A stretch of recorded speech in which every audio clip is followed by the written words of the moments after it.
বাজি ফাটানো নিয়ে পানিহাটি পৌরসভা 18 নম্বর ওয়ার্ডে দক্ষিণ পানশিলায় দুই পক্ষর মহিলার মধ্যে ঘটে গেল চুলোচুলি। এই মারপিটের ভিডিও ইতিমধ্যে সোশ্যাল মিডিয়া ভাইরাল হয়েছে।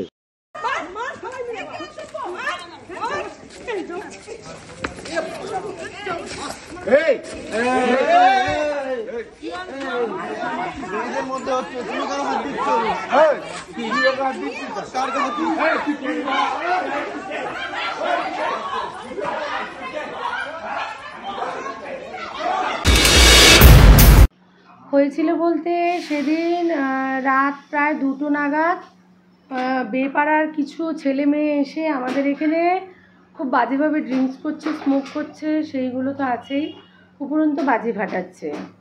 এইবার আমার বোন আর আমার ছোটো মেয়ে অসুস্থ ছিল। অসুস্থ থাকাতে মানে আমার বোনের একটা বড় অপারেশন হয়েছে, তো অসুস্থের জন্যই আমার কাছে আছে। তো এবার আমি ওদেরকে ব্যালকনি দিয়ে বলি যে তোরা বাজি ফাটাস না, আমার বোন বা মেয়ে অসুস্থ থাকার জন্য ওদের অসুবিধা হচ্ছে, তোরা বাজি ফাটাস না। রাত প্রায় 2:30, 2:20 নাগাদ হবে বাজে, তোরা বাজি ফাটাস না। তো ওরা মদ্যপান অবস্থায় বলছে বাজি ফাটাবই, বাজি ফাটবেই। তাই আমি যে এটা তো তোদের পাড়া নয়, তোরা যে এখানে এসে বাজি ফাটাচ্ছিস। আমি ভালো মুখেই বলেছি। তখন বলছে না এটা আমাদেরই পাড়া, সেক্রেটারি সনদ দাস বলেছে এটা আমাদেরই পাড়া, আমরা যা খুশি এই পাড়ায় করতে পারি। তা আমি বললাম সেক্রেটারির তো একার পাড়া না, এই পাড়ার বাসিন্দা আমি বহুদিন ধরেই, তো এটা তো সেক্রেটারির একার পাড়া না, আর কারো যদি অসুবিধা হয় অবজেকশন জানালে সেটা বুঝতে হয়। তো বলছে ওপর থেকে কী কথা বলছো, নিচে নেমে এসে কথা বলো। এই কথা বলাতে আমি আমার বড় মেয়েকে নিয়ে যাই নিচে যাওয়াতে আমাদের কথাবার্তা হয়, কথাবার্তা হতে হতে কথা কাটাকাটিও হয়, কারণ আমি ওকে অবজেকশন জানাচ্ছি আর অবজেকশন ও ওভাররুল করেই যাচ্ছে, না ও বাজি ফাটাবেই। তাই এই মুহূর্তে কথা কাটাকাটি হতে সেক্রেটারি সনদ দাসের বাড়ি 1-2টো বাড়ি পরেই সে হয়তো আওয়াজ শুনে এসছে, আমাদের আওয়াজটা শুনে। তা আমি ভেবেছি সেক্রেটারি যখন এসছে তাহলে ব্যাপারটাকে হয়তো সামাল দিয়ে আমাকেও হয়তো বলবে, যেহেতু তার পাড়ার বাসিন্দা, আমাকেও হয়তো বলবে যে বৌদি তুমি বাড়ি চলে যাও, আর তোরা বাজি ফাটাস না, যখন এত রাত হয়ে গেছে, তো ওরা যখন অবজেকশন করছে বাজি ফাটাস না। আমি ভেবেছিলাম সেক্রেটারি যখন এসছে ব্যাপারটা সামাল দেবে, বাট সামাল না দিয়ে সেক্রেটারি করলো কি, ওদেরকে আরও উস্কে বললো সারা রাত বাজি ফাটা, এর বাড়ির নিচেই বাজি ফাটা, এরা এই পাড়ার নয়, তোরাই এই পাড়ার। এইসব উস্কানিমূলক কথা সেক্রেটারি বলছে, যেখানে সেক্রেটারি 1 মিনিটে ওই সমস্যাটাকে মিটিয়ে দিতে পারত, বাট সমস্যাটাকে মিটিয়ে না দিয়ে সমস্যাটাকে মারপিট অবধি টেনে নিয়ে যেতে বাধ্য করেছে সেক্রেটারি। কেমন করে, ওর সঙ্গে কথা কাটাকাটি হওয়ার পর আমার হাজব্যান্ড জানালো আমি পুলিশকে ফোন করে দিয়েছি, তুমি আর এদের সঙ্গে মুখ লাগিয়ে লাভ নেই, তুমি উপরে উঠে যাও। তো রীতিমতন আমি উপরে উঠে আসি।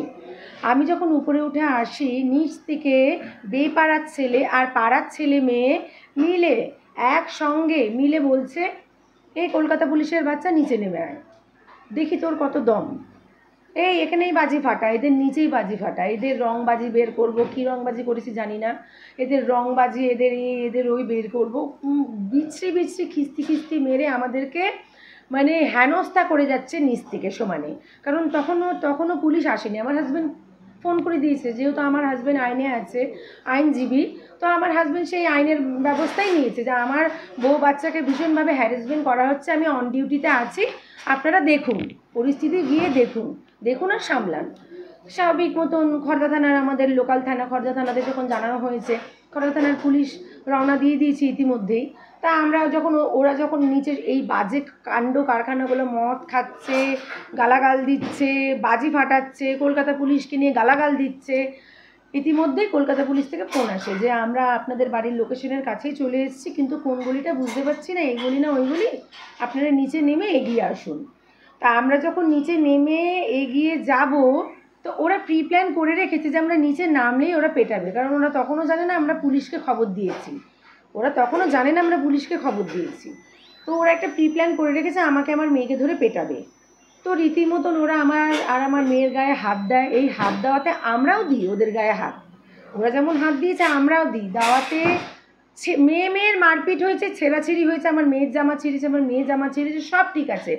একটা পুরুষ বেপাড়ার কিরণ পাল, সে আমার ব্লাউজ ধরে খুব বাজে জায়গায় টাচ করে সে আমাকে হস্তাহস্তি করে মানে সেখান থেকে মারধর অবস্থা।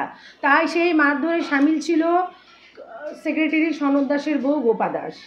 ঠিক আছে, আসল ইস্যু হলো আমরা এই পাড়ার মেম্বারশিপ ছিলাম একটা সময়, মানে এখনও থাকতাম।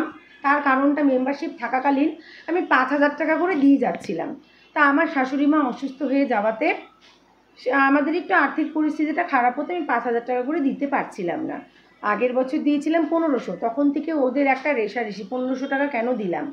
এই চাঁদা নিয়ে অনেকের উপরেই অত্যাচার, আমি অনেকের কথা তুলবো না, আমি নিজেরটাই বলবো।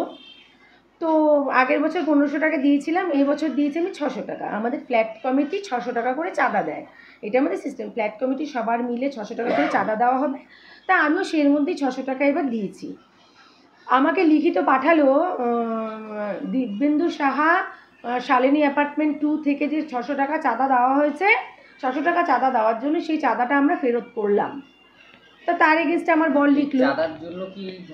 হ্যাঁ, চাঁদার জন্যই এই ঝামেলা, চাঁদার জন্যই এই ঝামেলা। কেন ওদেরকে চাঁদা ঠিক করে দিতে পারছি না। পুলিশ এখনো পর্যন্ত ওদের আইনিভাবে এগোচ্ছে পদক্ষেপ। এখনও আমরা যেহেতু কেসে চলে গেছে, পুলিশ সেইভাবেই এগোবে। পুলিশের পদক্ষেপ পুলিশ ঠিকই নিচ্ছে, কারণ পুলিশের বইয়ের উপর এত বড় হামলা হয়েছে, পুলিশ তো কিছু পদক্ষেপ নেবেই।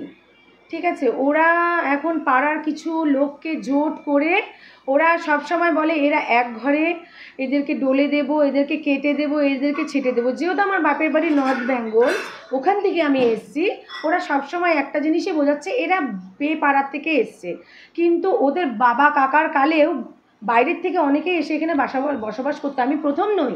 ওদের বাবা কাকাদের কালেও অনেকেই বাইরের থেকে এসে এখানে বসবাসকারী দ্বারা। আর পুলিশের মতো নিয়ে গেছে। ইভেন আমাকে বাঁচাতে গিয়ে আমার যে বোন জামাই, তাকে মর্মান্তিকভাবে মারা হয়েছে, মর্মান্তিকভাবে। তার মাথায় এমন ইট দিয়ে, রাজেশ দাস উর্ফে টোবলা ইট দিয়ে এমন বাড়ি দিয়েছে, তার মাথায় পুরো সোয়েলিং হয়ে মাথা ফুলে, পাঁজরে হিট করেছে, হাতে হিট করেছে, গলায় হিট করেছে, চারিদিকে কালশিটে পড়ে একদম তার বিধ্বস্ত শরীরের খারাপ অবস্থা। আমার নাম সুস্মিতা চৌধুরী সাহা।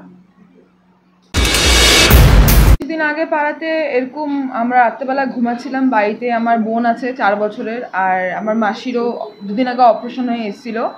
তো পাড়াতে ওরা মানে আমাদের পাড়ার লোক না, কিছু বাইরের পাড়ার লোকরা এসে বোমবাজি ফাটানো হচ্ছিল আমাদের ফ্ল্যাটের সামনে।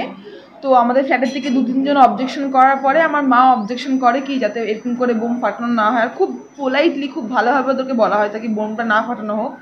আর ওরা খুব অ্যাগ্রেসিভভাবে বলে যে এখানেই বোম ফাটাবো, আরও বোম ফাটাবো, এখানেই বোম ফাটবে, কে কী করবে দেখে নেব।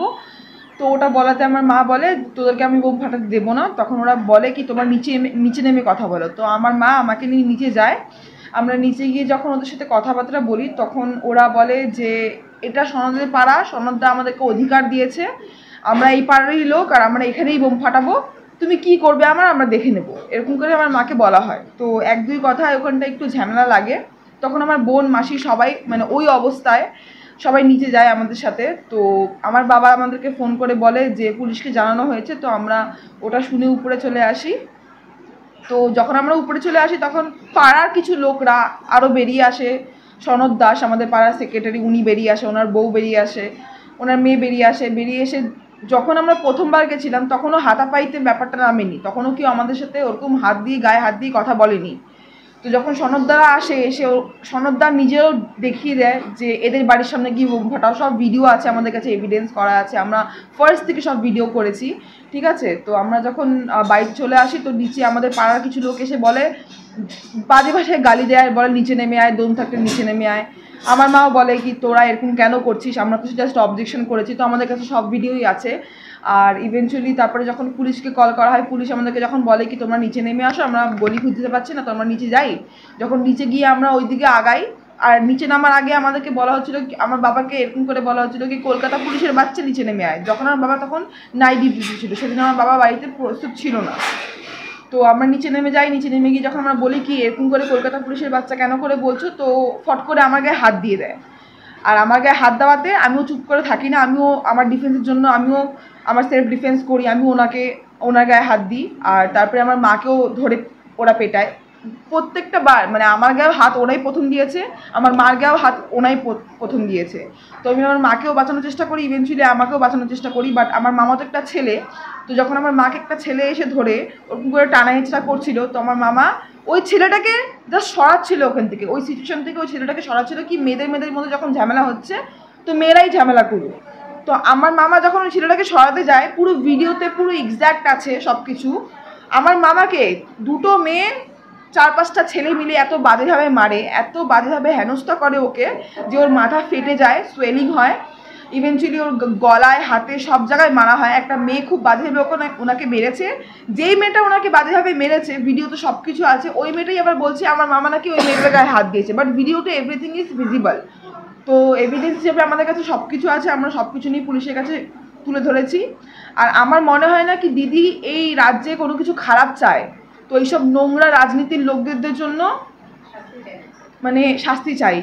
আমি চাই কি সনদ দাস এই সেক্রেটারি পজিশন থেকে বা যেখানেই আসে না কেন ওখান থেকে যাতে বেরিয়ে যায়, ওখান থেকে যাতে বের করে দেওয়া হয়। মানে পার্টি যাতে আমাদের হয়ে একটু দাঁড়ায়, যেহেতু এরা পার্টির খুব বাজে মানে সুবিধা নিচ্ছে, ভাবছে যে এরাই মহান, এরাই সব থেকে পাওয়ারফুল, আর কেউ কিছু করতে পারে না।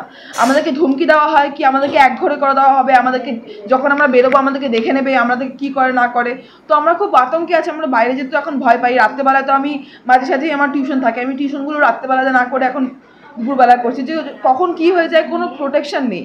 আর আমার বাবা এখন কলকাতা পুলিশের আন্ডারে আছে, যদি কলকাতা পুলিশের মানে আন্ডারে থেকেও আমাদেরকে এইভাবে কলকাতা পুলিশের নাম করে মানে এরকম করা হয়, তাহলে পরে কিছু তো অ্যাটলিস্ট কোনো কিছু নেওয়া উচিত। আমার নাম এনাশ্রী সাহা।